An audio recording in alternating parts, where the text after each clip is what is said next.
When I initially started this channel, I was shocked to find the amount of men who had relationships who were going through this particular problem with going out and paying for sex. It was also shocking to see how many men with families who were dealing with these problems for many, many years. The reason why I found it shocking was because it contradicted my expectations of what types of guys go to these places and see these women. I always thought that it was guys who were struggling with their dating lives, who needed a sense of intimacy and connection, and that is why they went out and paid for it. But that quickly changed the moment I started speaking to men from this channel. In this video, I want to go over the unique problems that men have when they're in a relationship or have families who've been struggling with this for many years. This is important if you want a family in the future or you're currently in a relationship and have one, because this has unique problems that need unique solutions.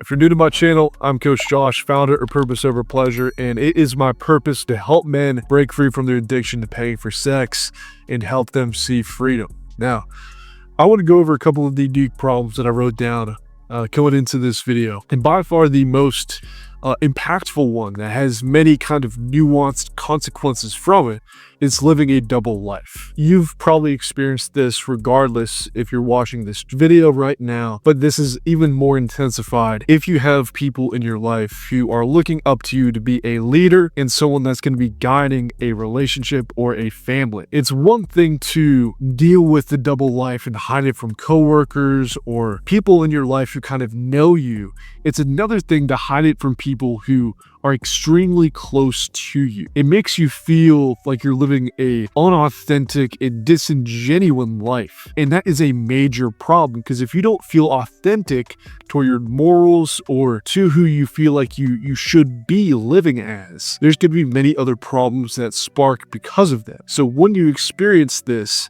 and this is something that is constantly popping up in your life, it makes you become more emotionally numb. You become more numb to shame and guilt. You become more and more numb to pain in your life, and that leads you to become very emotionally distant. And if you have a relationship with a partner, you have a wife or a spouse, this can build many different problems because they can sense that something is off. You can't hide this. Just because they necessarily don't know that you're going and acting out or paying for escorts or acting out in this way or have infidelity just in general doesn't mean they can't sense things being off. They know that you're being more emotionally distant. They see a difference between when you're acting out versus when you're staying clean for a short period of time. They can smell it off of you. And that doesn't even stop with the wives or the women in the relationship.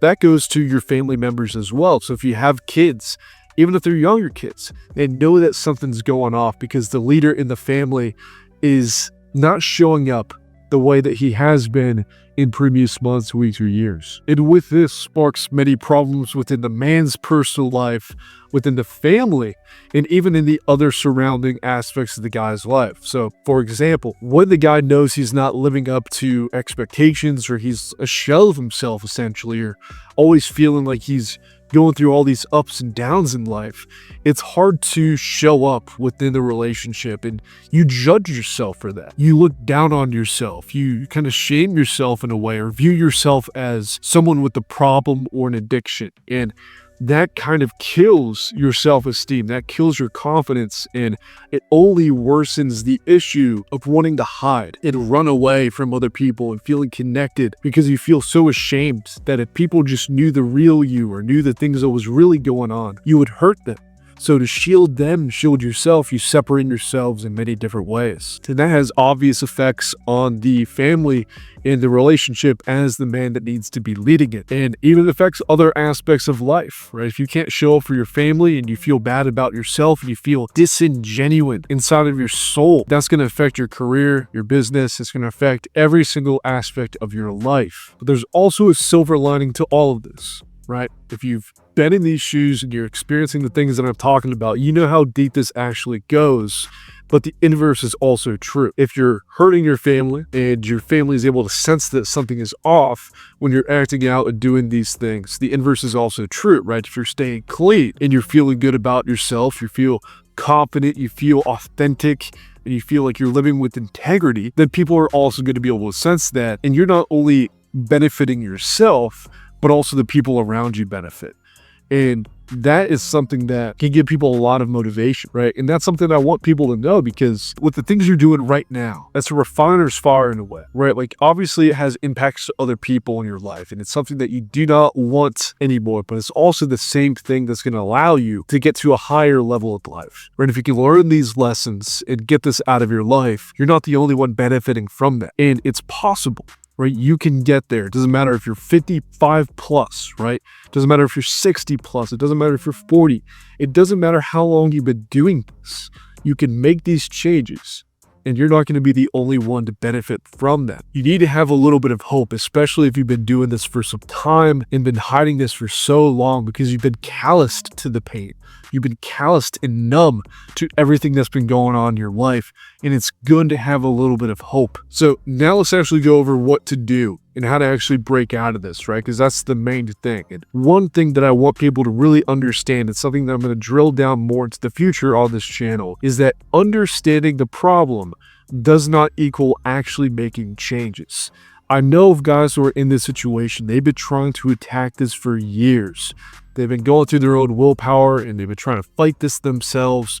They realize that don't work. They go to SAA, they go to therapy, they go around this whole carousel of trying out different therapists because they're getting good insights, right? They're learning things, but they're still relapsing. They're still falling back. And the thing is, just because you understand what's going on, it doesn't mean you can stop it. And I want to show you exactly how to do that. The reason why you're acting out is for two reasons, and you probably understand this to some level. You have a fear of pain, and you want to run from it. And also, when you experience that pain and you get these urges, you cannot stop yourself when you're getting these temptations, and instead, you resort to willpower and discipline to pull you through that process until you eventually do fall back. That is the cycle that most guys live in, and they know why, they go and act out. They know what triggers them to get these urges or have these, intense pains that require an escape. But again, in the moment of feeling that pain or in the moment of dealing with that urge,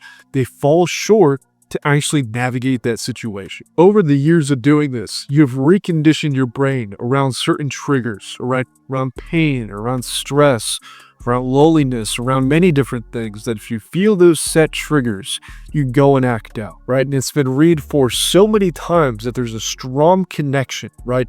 The second you feel that trigger, you don't need to think about what to do next. Your actions have been baked into your system, right? And that's basically called a neural pathway.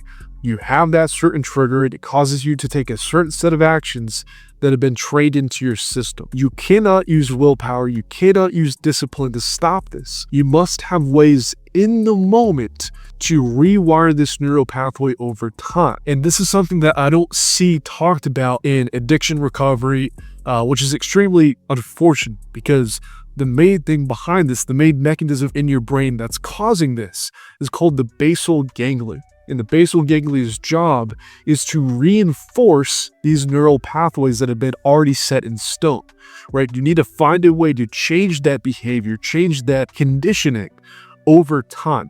It's not going to happen easily. It's not going to happen automatically. And you need a process. You need to do something again and again and again and again to recondition that neural pathway and make that a very strong. And when you do that, your old way of dealing with that trigger is going to eventually go away, right? You getting an urge to go and act out and you taking these certain set of actions, that's not going to be there anymore because you've reconditioned a different way to respond. And again, I want to iterate this because it's very important. You need a process, you need steps, you need actions to take in that moment. Because if you just have to resist or rely on willpower, you're not reconditioning yourself. You're resisting the old neural pathway. And unfortunately, that is what every single guy, most of guys, 95% of them are doing when I'm actually having these consultations. They don't actually have a step-by-step, and they're still relying on willpower. But they think they're doing the right thing because they understand, oh, I'm getting this urge right now, or I have this desire to escape right now because of stress or boredom or loneliness or whatever pain is going on. They understand why it's happening, but they can't make actual changes to their behavior. That is the thing that's missing for the majority of guys. Now, the main skill that you're going to be developing to actually rewire these neural pathways, rewire your basal ganglia, and make it work in your favor is through self-talk. There's many different ways to use self-talk because there's different situations for it. Self-talk of dealing with the pain agent in your life is going to look a lot different than dealing with an actual urge, right? So it's kind of nuanced, and I have videos on this on my channel. But just to really make this very basic and straightforward, I'm going to go over self-talk in this video and provide other resources. Now, right now, your self-talk is leading you to go and act out. You're saying things to yourself in the moment of an urge of like, hey, one last time, or this won't hurt you, or you can afford it, or once you do this again, then you'll quit, right? All of these different things that's leading you to go and act out. It's actually motivating you to take negative actions instead of actually stopping you.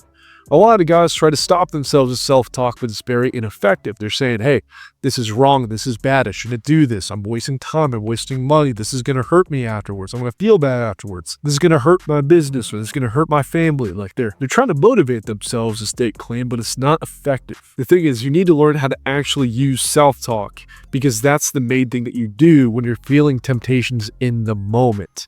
That's the main thing that most guys are missing. There's different ways to deal with the pain, like I just mentioned. If you're dealing with a pain agent versus an urge, there's going to be different ways to actually handle that, right? And it's kind of nuanced, and there's many different ways to go about it, but I'll give you two main ways to deal with a pain that's going on in your life that's making you get a desire to escape. Because again, the majority of guys have a fear of pain. They want to run from it. They want to ignore it. They don't want to deal with it.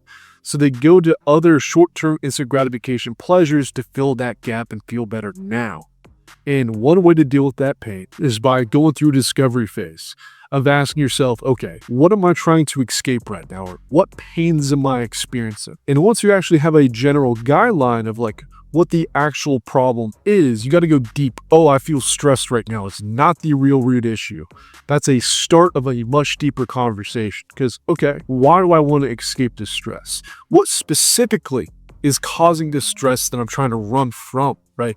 There's a deeper conversation than just a face value problem. And if you identify the real root issue, a lot of the pain that you're experiencing in your body is going to vanish because you actually identified the major source of the problem. You don't even have to do anything necessarily. Sometimes you do. Sometimes you can take a certain set of actions and there's a certain solution, but that's not all the time. That's a very small percentage of it. The majority of the time, the real reason you want to go and act out is not because of the pain agent, but because you're running from the pain agent, and that's amplifying the pain. And just by successfully identifying the real, very detailed and nuanced reason why you're trying to escape, you're going to alleviate most of that pain, and it becomes manageable. And you actually feel good. You feel like, wow, there's been a weight taken on my shoulders. I don't even feel like going and acting out anymore. And that is a major thing to do, but it all starts by asking questions. What am I running from? What am I trying to escape? How do I feel? And going deeper and deeper into it. Now, dealing with the self-talk of a pain agent is a little bit different of dealing with an actual urge. Right? You can do the same process that I just mentioned because there's probably something you're trying to escape and just identifying it can be good for you. But if you're feeling an urge, there's like a little bit more fuel to the fire, right? Yeah, there's a reason behind this. There's something you want to escape. But since you have an urge, you're actually feeling a certain way to go and act out. There's an added kind of like incentive to go and act out. And it's very emotionally compelling. It's like, hey, you're a couple steps away of feeling really good. Maybe for a little bit. You might feel a lot bad after, but there's a couple things you got to do and you're going to feel great. Right? Like that's very emotionally compelling. And the self-talk that a lot of guys do when they're feeling an urge is extremely logical. It's like, hey, don't do this. It's bad. It's wrong. It's going to hurt you. It's a waste of money. It's a waste of time. You're going to feel bad after. Like they're telling all these things to themselves and they don't resonate with it, right? They're just trying to force themselves not to go and act out instead of actually, wanting to stay clean. So there's a disconnect there. Kind of another tip that you can use that's very effective is to use more emotional self-talk. Say things for yourself that actually motivate you to want to stay clean. Talk about the benefits. Talk about a strong why. Having a strong why to stay clean can cut so much of the BS out because it's like, man, like if I stay clean, this benefit's going to happen. And because of that benefit, it's going to lead to this extra benefit, which is going to lead to this and this and this. Like when you see, if you just resist this temptation, if there's going to be rewards to that and you resonate with it and you see it and it's emotionally compelling, you're going to want to stay clean, right? But it's your job to talk about how that's actually going to happen and what benefits are going to be there for you if you resist this. This is something that's very effective when you're actually been clean for a certain period of time. It's not as effective when you're just trying to get the ball rolling, right? Everything that I listed before this is much more effective for that. But if you have momentum and you're seeing great results in life because you're staying clean, that's the go-to. Now, this is a very simplified version of this process, but I just want to show you how much of a process there actually is. Understanding the problem is not enough. You have to learn and retrain your response to the reasons that you want to go and act out. Just because you know why you get an urge doesn't mean anything if you don't know how to actually deal with that in the moment outside of willpower, resisting, and using discipline to stay clean. That's not a long-term strategy. So what I've done down below is I put a 15-minute training that goes over the science of, the basal ganglia and why you go and act out and how to actually rewire that response. And if that interests you and you want to learn more about a process, about what to do in the moment, I highly, highly recommend going down below and watching that training, because that could be the very well thing that gives you more confidence and actually solves the real problems that you're facing that's keeping you from experiencing freedom for you and your family. So with that said, guys, I'll see you in the next one. I hope this helps, and peace out, stay strong.